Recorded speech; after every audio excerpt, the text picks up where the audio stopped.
안녕하세요. 풀풀쌤입니다. 오늘은 미리 캔버스를 사용해서 블로그 스킨을 제작해 볼 거예요. 다양한 방법으로 화려하게 만들 수도 있는데 기초 입문자용으로 해서 할 테니까 천천히 함께 해보아요. 첫 번째는 이제 블로그 스킨 제작할 때 처음 알아야 되는 미리 캔버스 기본 설정에 대해서 알려드릴게요. 여기 대부분이 사용하셨던 분들도 계시고, 사용 아직 익숙치 않으신 분들도 계실 텐데, 오늘은 복잡한 스킨 템플릿을 사용하는 대신에 가장 기본적인 방식으로 작업을 해보려고 해요. 이 과정을 따라서 하시면 손쉽게 블로그 스킨 하나씩 가지실 수 있을 거예요. 제일 처음 미리 캔버스를 열게요. 로그인을 하게 되면 지금 화면에서 보이는 화면이 뜰 거예요. 여기서 디자인 만들기를 누르세요. 이렇게 해서 빈 페이지 만들기가 되는데요. 저는 여기 지금 이렇게 하늘색 선이 보이는 안내선이 있는데요. 이 안내선이 보이는 분도 계시고 안 보이는 분도 계실 거예요. 이거는 작업 환경에 따라서 편하신 대로 하시면 되고 컨트롤 세미콜론 컨트롤 플러스 누른 상태에서 세미콜론 요거 같이 하시면 안내선이 생길 거예요. 이게 중앙선이에요. 그래서 요거 작업 편해 하시는 분들도 계시고 보기 거슬리다고 하시면 이렇게 요거를 사용해서 하시면 돼요. 지금 기본 빈 페이지가 만들어졌어요. 제일 첫 번째로는 블로그 스킨을 만들 페이지가 필요하거든요. 요 위에 상단에 보시면은요. 원하는 사이즈를 선택을 하는 자가 보이죠? 클릭을 하시고 직접 입력을 하셔도 되고요. 여기 직접 입력을 하셔도 되고요. 지금 우리는 네이버라고 여기서 쳐볼게요. 라고 치면 여기에는 지금 제가 최근에 있던 거라서 말이에요. 여기에는 저는 보이는 건데 여러분들은 여기 아래 보일 거예요. 애드라고 되어 있는 거는 광고용 페이지고요. 이 아래 보면 네이버 블로그가 이렇게 닫혀 있는 분들도 계시고 이렇게 아래로 풀다운 메뉴라고 하거든요. 이렇게 열리는 분들이 열리면 여기서 스킨을 선택을 하시면 돼요. 사이즈 966에 325 사이즈 이렇게 선택을 하시면 자동으로 적용이 돼요. 이렇게 됐어요. 이 설정이 필요한 이유는 깨짐이 없기 때문이에요. 그래서 네이버에서 원하는 가이드에 따라서 미리 캔버스에서 준비한 사이즈죠. 이제 우리가 이 다음에 할 거는 이 왼쪽 메뉴에 보이는 요소들을 활용해서 심플한 스킨을 꾸며볼 거예요. 여기 사진을 넣으면 밀킨버스에서 제안한 다양한 사진들을 쓸 수 있어요. 요새 가을이니까 가을로 넣을게요. 가을로 해서 제가 쓸 이미지에서 여기서 찾아서 왕관 없는 거. 저는 유료를 사용해서 왕관을 사용할 수 있지만 대부분 무료로 사용자들이 많으시니까 무료로 적용을 해볼게요. 저는 깔끔하게 그냥 이런 느낌이면 좋겠다 하고 했어요. 그래서 배치를 여기 동그란 부분이 보이시죠? 이 부분을 선택을 하시고 이렇게 움직이시면 크기가 되고요. 가까이 움직이시면 이런 것도 되고요. 배치를 해서 크게 하나 배치를 가을이니까 이렇게 하나 할게요. 그리고 여러분들께서 본인 블로그에 들어갈 텍스트를 정해서 오셔야 되는데요.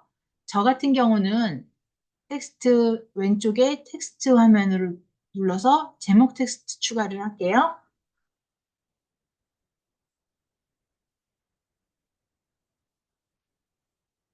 제가 넣을 블로그 제목은 이거예요. 텍스트는 이거고요. 텍스트를 미리 캔버스는 무언가 선택을 하면 요거에 관련된 옵션들이 왼쪽에 뜨는 거예요. 만약에 그림 이미지 낙엽을 클릭했을 때 왼쪽에 요 낙엽에 대한 이미지에 대한 옵션 값이 뜨는 거고요. 지금 오른쪽에 텍스트를 눌렀죠. 텍스트를 누르니까 왼쪽에 옵션 값이 뜨는 거예요. 여기서 옵션에서 보면 하나하나 살펴보시고 원하는 텍스트로 바꾸실 수 있어요. 여기에도 역시 왕관이 있는 곳은 유료 버전이기 때문에 사용하실 수 없어요. 여기에 왕관이 없는 꽃망울, 요걸로 해서 제가 작업을 합니다. 이 화면은 네이버 블로그 PC 버전에서 봤을 때 윗부분에 타이틀로 보이는 거예요. 그래서 이렇게 봤을 때 크기를 키워야 돼요. 뭐, 나중에 적용을 한번 해보고 다시 줄여도 되지만 일단 이 정도 느낌으로 만약에 이 정도 느낌이면 안 보이거든요. 이 정도 느낌은 되셔야 될 거예요. 이런 날 함께해요. 텍스트가 아까 말씀드린 것처럼 이렇게 해놓고 색깔이 안 돼요 라고 말씀을 하시면 안 되고 클릭한 상태에서 왼쪽에 옵션 값이 뜨면 글자 색도 다양하게 바꾸실 수 있어요.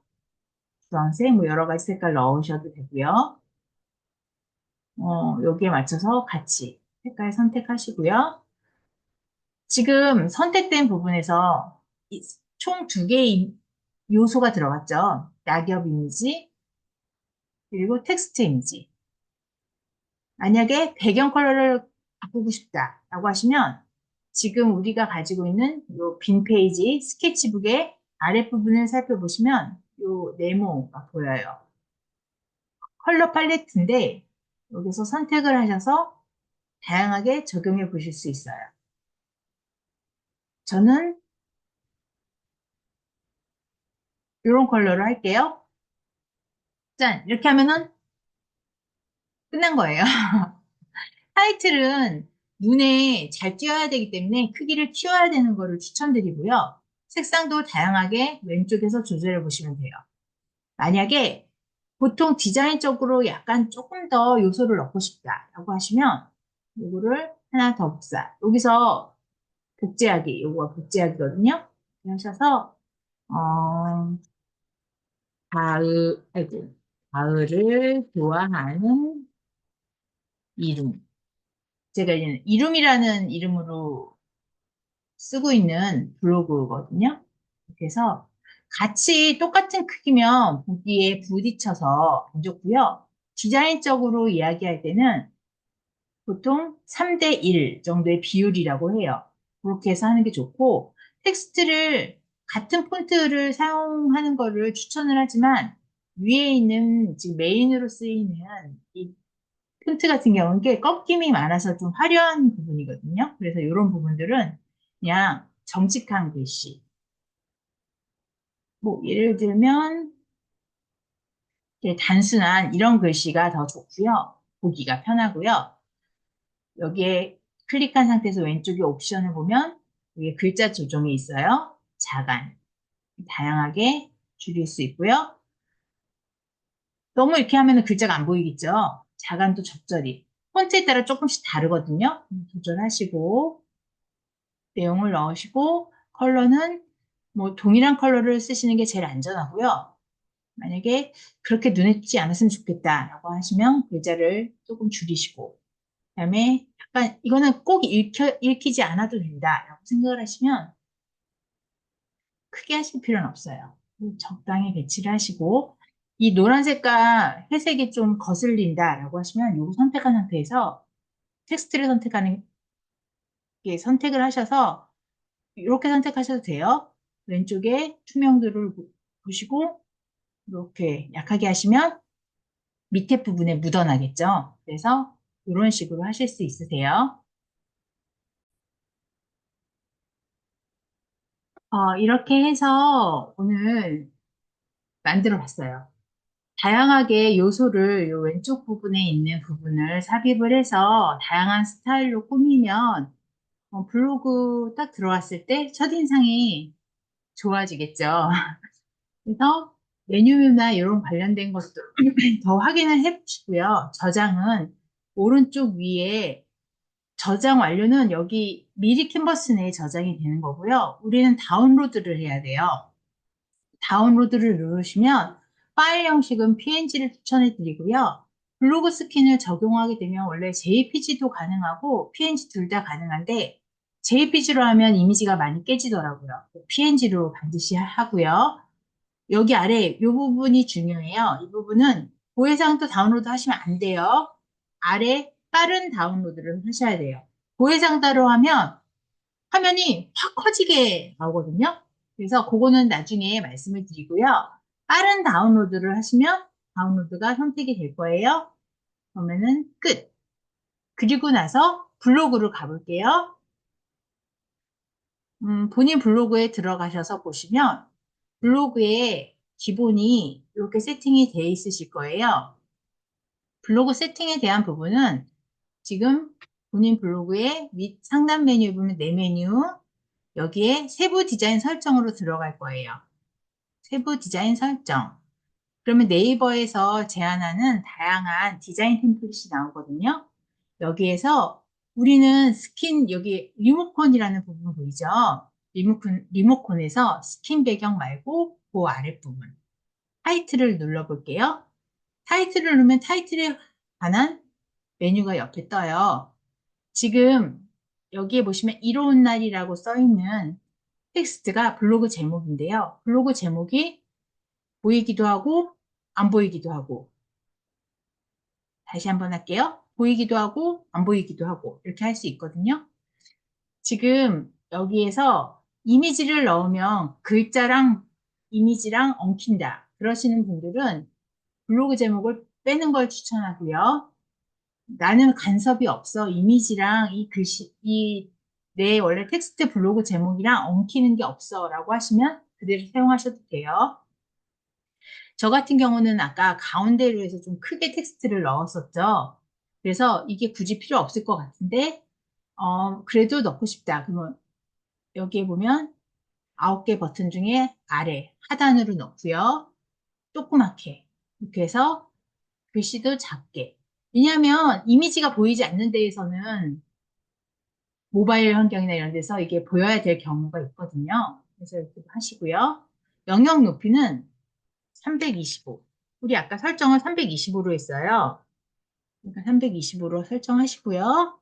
그 다음에 스타일 패스, 컬러 패스, 직접 등록. 여기에서 파일 등록을 눌러요. 파일 등록을 누르면 우리가 아까 작업한 이로운 날 함께해요. 이게 나올 거예요. 끝. 그리고 적용을 할게요. 적용. 그러면은 바로 페이지로 가거든요. 이렇게 나오게 돼요. 쉽죠? 저장한 이미지를 업로드하고 적용하면 끝이에요. 이렇게 작업해 보셨는데 어떠셨나요? 어제 저와 함께 수업에서 같이 만드셨던 분들 거 한번 보여드릴게요. 이렇게 해서 같이 만들었어요. 그건 제가 만든 거고요. 그다음에 또 그러니까 블루베리 농장을 운영하시는 농장주 분이신데요. 미리 캔버스에서 만든 거예요. 굉장히 깔끔하고 임팩트 있게 잘 만들었죠. 다양한 여러 가지 요소를 넣는 것보다 심플하게 이렇게 보여지는 게 굉장히 매력적으로 보이거든요. 그래서 이렇게 하셔도 되고요. 여기에 보시면 제가 들어가서 이걸 한번 볼게요. 여기 보시면 그 아까 블루베리 농장주 분께서 만든 거예요. 페이지에 들어가면 저 윗부분에 이렇게 뜨겠죠. 에덴의 열매라고 해서 블루베리랑 무화과를 키우시는 분인데 굉장히 예쁘죠? 예쁘고 또 한 분 선생님은 스케치와 책 이야기라는 감성적인 블로그예요. 직접 미리 캔버스에서 작업하신 건데 굉장히 깔끔하고 잘 보이는 처음부터 굉장히 디자인적으로 완벽하게 메뉴명도 넣고 그렇게 하실 생각 하지 마시고 처음에는 일단 기본적인 부분을 알아야 되는 게 중요하니까 이렇게 하셔서 한번 만들어 보시는 것도 좋을 것 같아요. 네, 이제 수업 끝났습니다. 이번 주 동안 이거 만드셔서 공유하시고 오픈 채팅방에 보내주세요. 감사합니다.